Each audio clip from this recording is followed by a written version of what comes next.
Hi guys, welcome to Tinderbox. I am Tinder and this is where I speak my truth, my whole truth, and nothing but my truth.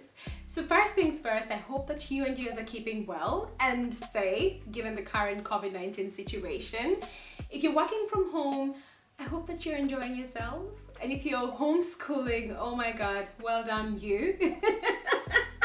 I'm not working from home, I'm not homeschooling, but in a bit of time, we'll all go back to normal. So you better enjoy the lockdown while you still can and make the most out of it. And I hope that this time has actually given you a bit of chance to reflect on what's important to you and to almost polish yourself and reinvent yourself, because I know that is what a lot of us have been doing. We've all tapped into something we've always wanted to do, baking, doing all this wonderful crafts and just loving life. Now, I've been reflecting on this topic and it's something that is very important to me.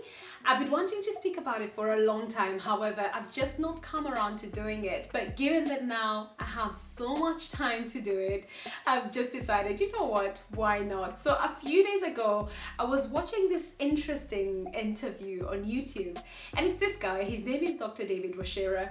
David works for the World Bank and he is a Kenyan guy based in Washington, and he was giving an insight into his life, how he has been mistaken for someone he's not so many times. But there's this one example that he gave that actually just left me floored. Like, I was so it was just funny. So David and his colleagues went to Kenya for a meeting with the Kenyan government officials, and as you would expect, the World Bank guys showed up way earlier. They set themselves up for the meeting.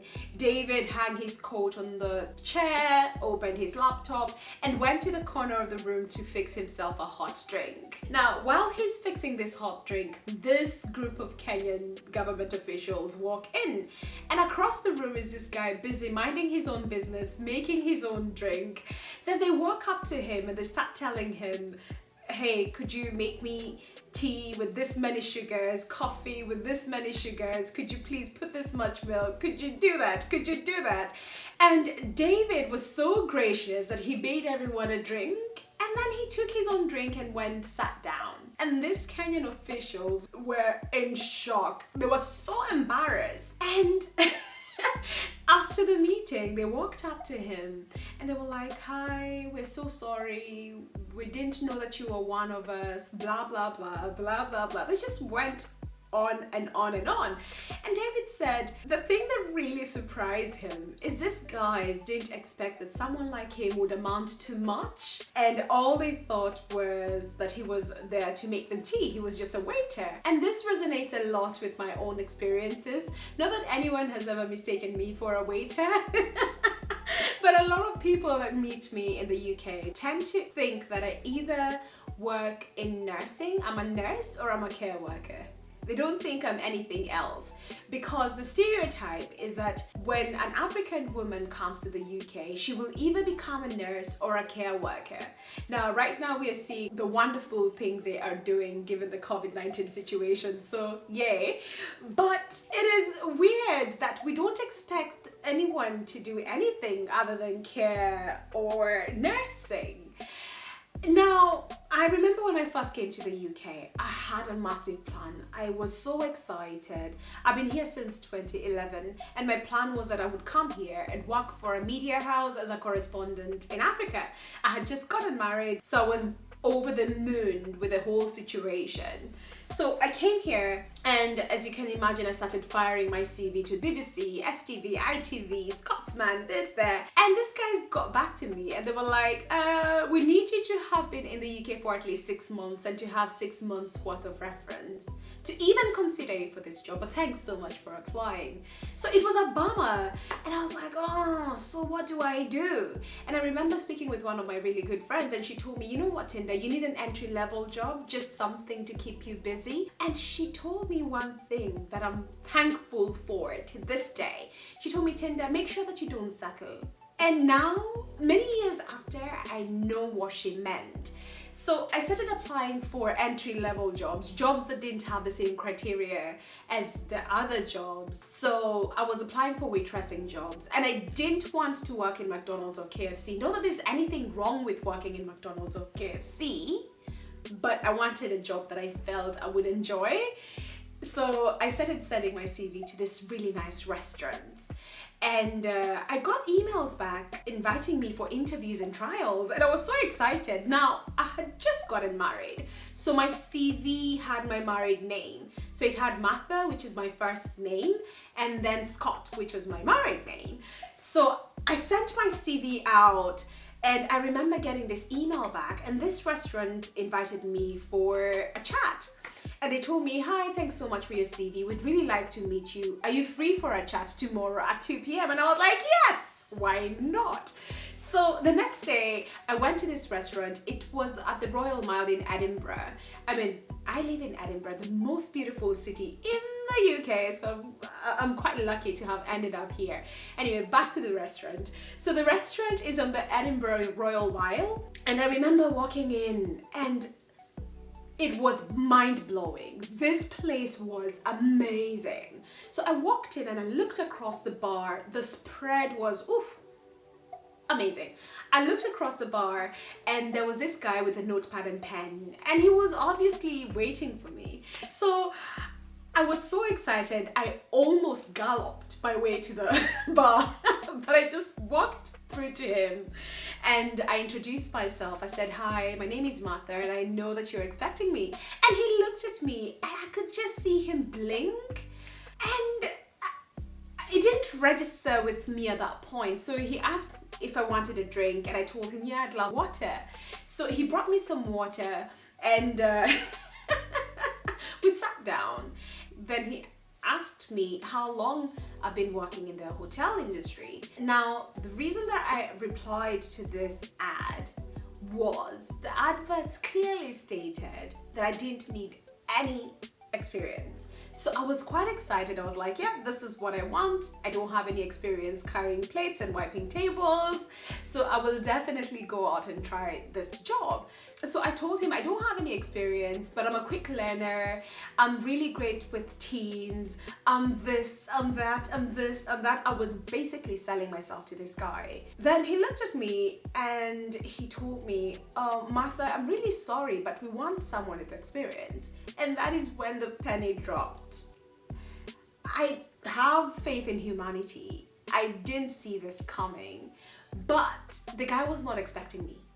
He got my CV. My CV read Martha Scott, and he didn't expect me. He was expecting a white person to walk in for a job, and I wasn't it. Here's this chocobomb coming to look for a job, so he had to let me down easy. However, I got it. I immediately got it. It's definitely not okay. But to me, I was thinking to myself, you know what, there's no way I'm going to stand here and tell this guy about how this advert said I don't need experience, and there's no way that I'm going to huff and puff this fucking restaurant down to get this job. So I graciously picked myself up with a smile on my face. I told him, thanks so much for your time. It was lovely meeting you. And I walked out. And I remember just how shattered I felt. I remember how disappointed I was. Was I the kind of person who would be easily broken down? If I wasn't a believer in my own abilities, I would have walked out of there and said, you know what?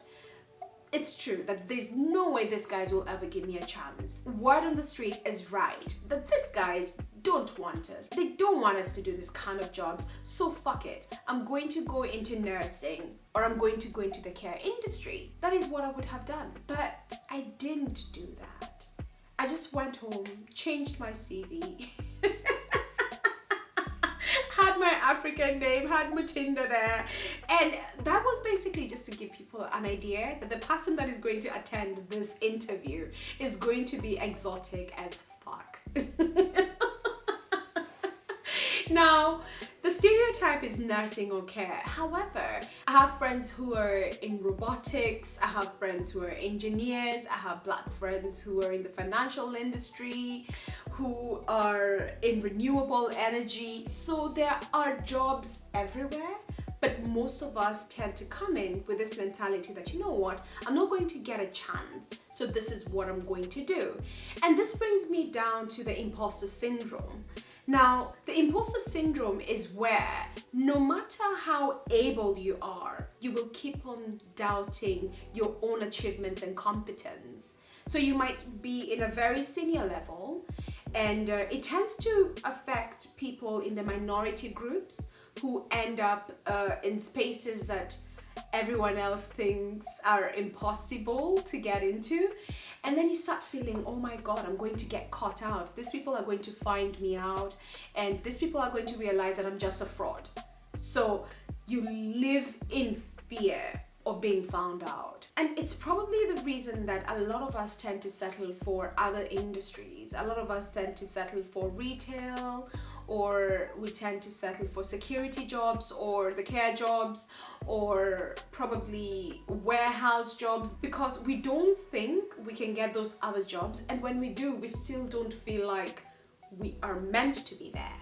So the reason I'm sharing this with you guys is to come down to the very important point that I did not settle. I got my first job. Of course, you now know that I don't work for the BBC. It's something that I would like to do in future. However, I'm not doing it right now, and it's fine for now. So I got my first job in a hotel in Edinburgh. I worked with a brilliant team of girls. Some of them are still friends till today. Thoroughly enjoyed it. But after the 6-month mark, I wanted to be out of there. Now, while I was working for the hotel, I wasn't doing a lot of hours, so I was also volunteering.